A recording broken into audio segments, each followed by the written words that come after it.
Selamat pagi, Salam. Terpujilah nama Tuhan. Hari ini diperjumpakan kembali dalam renungan pagi klasis Tulang Bawang dan Tulang Bawang Barat. Kiranya kita semua dalam keadaan baik, sehat, dan lancar untuk menjalani kegiatan dan kesibukan hari ini yang kita tekuni. Ibu, bapak, saudara yang dikasihi oleh Tuhan kita Yesus Kristus, mari kita akan mendasari renungan pagi ini dengan berdoa. Bapa Surgawi, kami mengucap syukur bahwa Engkau sudah membangunkan istirahat tidur kami dengan tenaga dan hari yang baru, di mana saat ini kami akan menjalani hari baru dengan sukacita, dengan tetap bersandar pada kasih dan penyertaan Tuhan saja. Namun sebelumnya kami akan membaca dan merenungkan firman Tuhan. Kami mohon hikmat-Mu agar kami boleh mengerti dengan kehendak Tuhan. Hamba-Mu yang hendak menyampaikan penuh dengan keterbatasan dan kepandaian, kiranya Tuhan memberkati dan menyembunyikannya di balik salib-Mu, sehingga apa yang keluar dan disampaikan seturut dengan kehendak-Mu saja. Di dalam nama Tuhan Yesus kami memohon. Amin.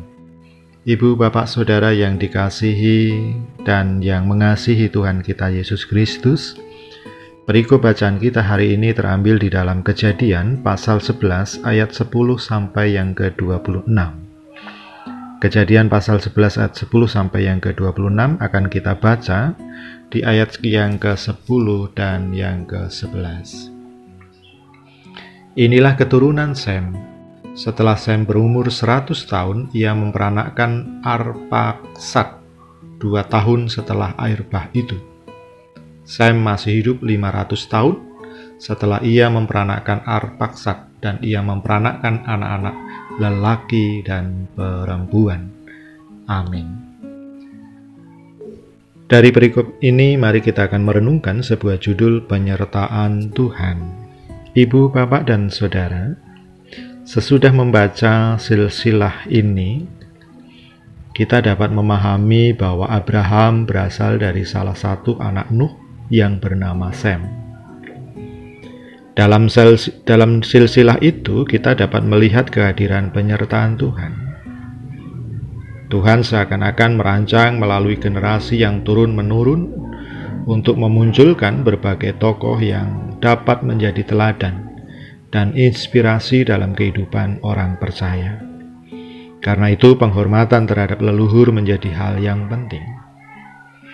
Jika ditarik hingga ke Sem, maka kita akan menemukan bahwa Sem itu adalah seorang yang menjaga harkat dan martabat ayahnya, yaitu Nuh.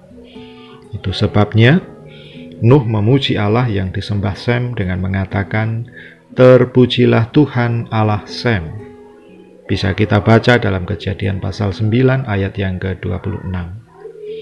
Tentu tidak semua generasi yang telah dilahirkan semuanya adalah orang benar. Dalam garis keturunan itu, bisa saja salah satu dari leluhur tersebut dicap negatif oleh masyarakat di zamannya. Ibu, bapak, dan saudara, sekalipun kondisinya seperti itu, Tuhan tetap menunjukkan pemeliharaannya di dalam sejarah manusia. Tanpa topangannya, mustahil rencana Allah tentang Mesias dan penyelamatan umat manusia dapat terlaksana. Dengan adanya intervensi Allah dalam sejarah kehidupan manusia, maka rencana keselamatan Allah dapat dimulai dari seorang yang bernama Abram dan keturunannya. Kehidupan seorang tidak dapat berdiri sendiri. Dirinya selalu terikat dan terkait dengan istilah atau silsilah keluarga, baik itu pada masa lampau maupun masa depan.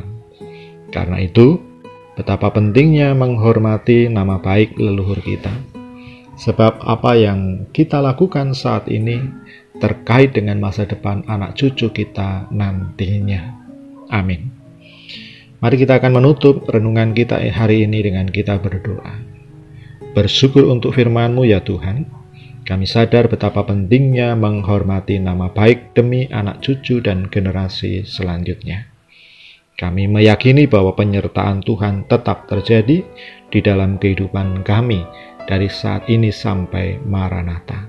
Di dalam nama Tuhan Yesus Kristus kami berdoa dan bersyukur. Amin.